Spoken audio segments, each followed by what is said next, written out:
party, it was supposed to be, to thank our volunteers and to thank everyone that has helped us out. And I first want to thank Rich for his nice introduction. Thank our state director, Scott Merrick. Hey, Scott! And then my daughter, John is coming tomorrow morning for the final blitz, my husband, but our daughter, Abigail. She is a really good campaigner, so there we are. We have been all over New Hampshire today, as you probably know, and it was a pretty fun thing to wake up to find out in 2 separate polls, including the Boston Globe, we are now number 3.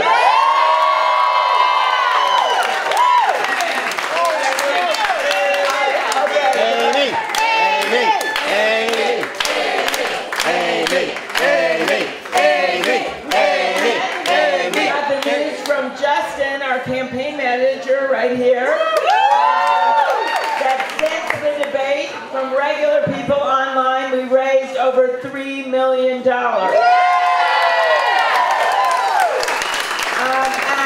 we have everywhere that we have gone, we have seen huge crowds, and it has been so much fun. Overflow rooms, you name it, from Exeter to Keene to Rochester, where we just were.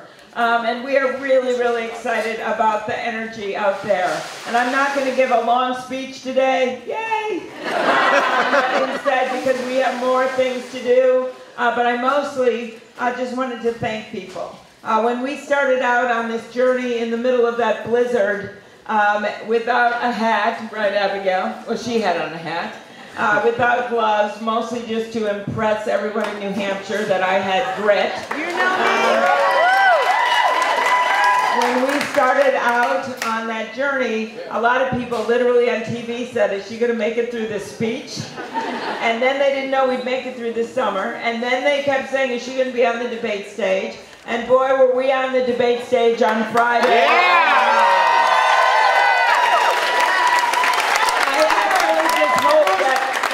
I hope that all the debates are in ice arenas. That was where that was. It seems to kind of give me a home court advantage. So we go on now after this. We're so excited about tomorrow night, and then to Nevada, where we're building a big operation and beyond. But this is a big deal for me here, because it is here that many candidates that are not as well known, or maybe don't have the biggest bank account, find their footing in the state of New Hampshire. And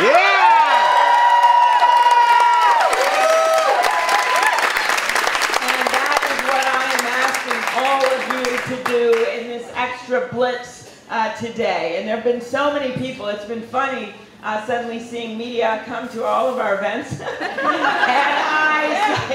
And I say, they go, well, how? This must be such a surprise. I go, this is our 23rd visit to New Hampshire. I have 3 of 4 of the House leaders of your state house supporting me. Former Attorney General Joe Foster, right? And Ambassador Jim Smith, where are you, Jim? He's been out and about all over the state. For me. And we just have this incredible group that has been with me through thick and thin.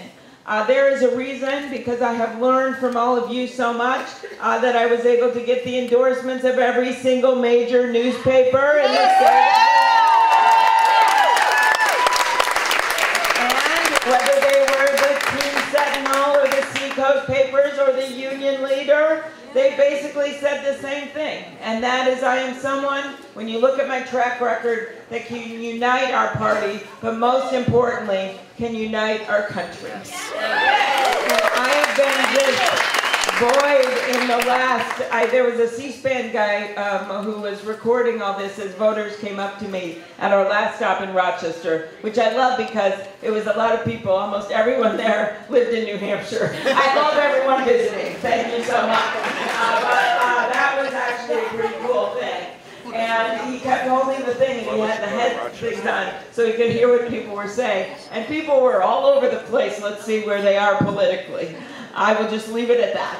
And they would say, I was supporting this person, now I'm supporting you. I was undecided until 2 days ago, and now I'm deciding you. And then my favorite was the woman that said, okay, I still haven't decided. And I'm going to go home. And I looked over at him with his headphones, and he goes, but it is time to decide. And so that was my message today. And I really believe that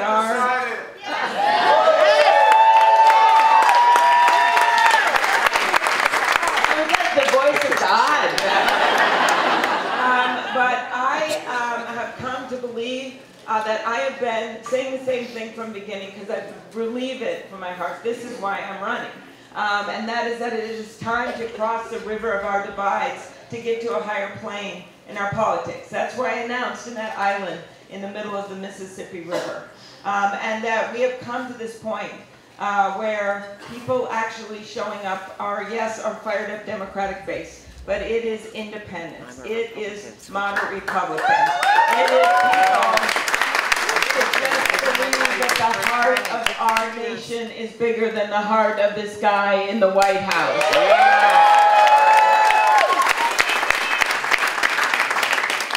And so when I sat in that chamber during that trial, which didn't turn out as I thought it should be, and many of you thought the same thing, but as I sat there, and by the way, by the end of the night, sometimes by midnight, I would become so tired I'd start to look at my colleagues as everyone was quoting the Founding Fathers, and I'd start to think, he looks like a Founding Father. One of the things that I thought about there a lot was our country and what this president is missing. And there's a lot of issues that I'm not going to dwell on as we go into this celebratory moment of tonight and into tomorrow. But one of the things I realize that's lacking right now in a big way is empathy. It is the simple idea that you should be able to put yourselves into the shoes of the people that you represent. Your two senators, Jeannie Shaheen and Maggie Hassan, have that in space. And thank you for giving us that. Thank you for giving the nation those two senators, as well as your congressional delegation. But as I sat there and thought about it, that story that I told at the debate, it just came to me sitting there. And I thought, you know what?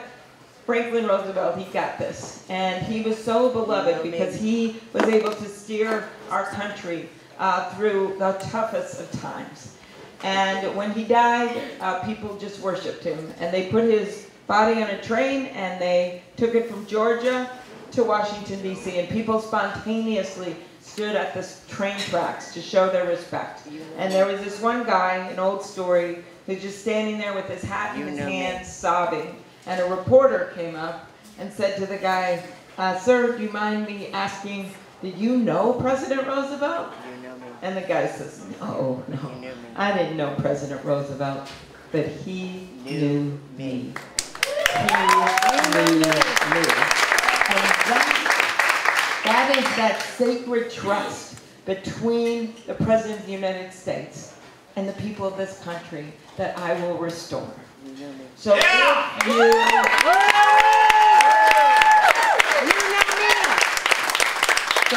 you are struggling to stretch that paycheck just to make the mortgage or to pay the rent or to help your kids go to school, I know you, and I will fight for you. And if you are someone that has to decide between, like so many Americans, how are they going to make sure their aging parents get the care they need, and how are they going to take care of their own kids for their own child care, I know you, and I will fight for you. And if you have to decide if you're going to fill your refrigerator or you're going to fill that prescription for insulin, I know you, and I will fight for you. This is empathy. This is the idea that we have a president that can put herself in others' shoes. And I've spent a lot of time this week talking to the people of New Hampshire about my own life story. Because I finally figured out, you know, it only took a year, that one of the things about my life is resiliency. I didn't have a perfect life. A lot of people in this room didn't have a perfect life.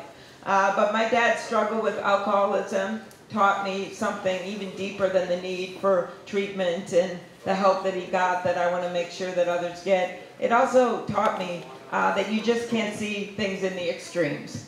I couldn't. I had to see in the middle. I had to see in the gray area, because otherwise I couldn't love my dad, because he was messing up a lot. And I think having someone that doesn't see just in the extremes, that's able to understand that you don't agree with everything that everyone says, that's a good thing right now. And as I've said so many times, if you are tired of the extremes in our politics, and you are tired of the noise and the nonsense, you have a home with me. And if you are willing to take that leap and believe we can be this country where we bring people with us, where we can have honest civil disagreements, and still go on to like each other, then you've got a home with me. And I have been so impressed by the people in this state. I mean, nearly everyone is elected to something. My favorite memory is going to one of my first town halls in Rye, and I walk up to the door, and this guy comes out, and he says, "Hello? I'm the town moderator. I'll be moderating your town hall." And so I make a joke. I go, "Oh, were you elected to that job?" And he says, "Yes, I was. I am elected. I am the town moderator who was elected." But that is the great thing about this state.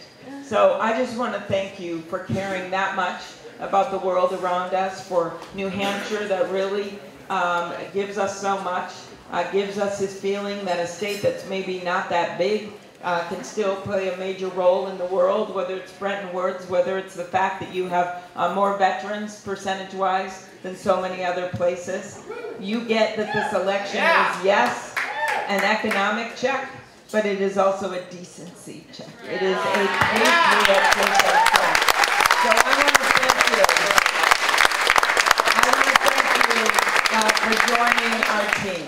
And we are ready to get this done. So whatever time you have left, if you're not putting up signs in the snow, really a fun job, or you're not working the polls, call your friends. Just call your friends. And call them tonight up until midnight. It's 20 to 10, quarter 10, you know, on the way home.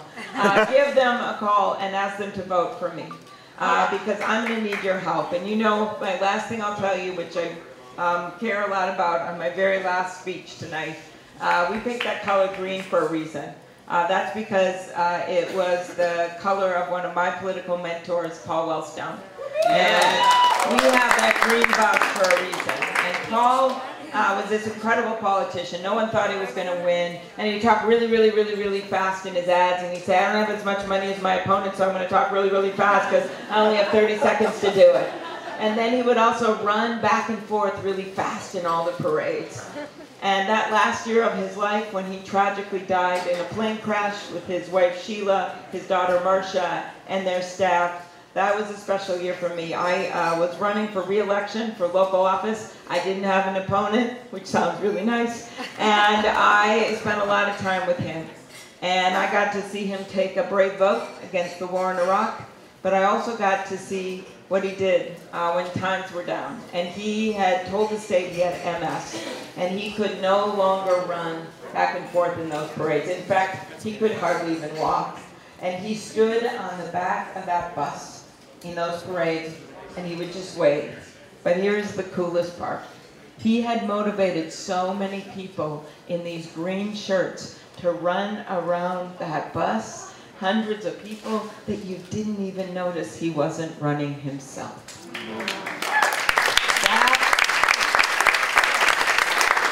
That is what I'm asking you to do. Don't literally go run around the bus. Don't do that. But what I'm asking you to do is to run for me in these next 24 hours. I know we've got something going on here. That's pretty obvious. But we've got to take it. We have got to take it to the finish line and take it to the country. Let's surprise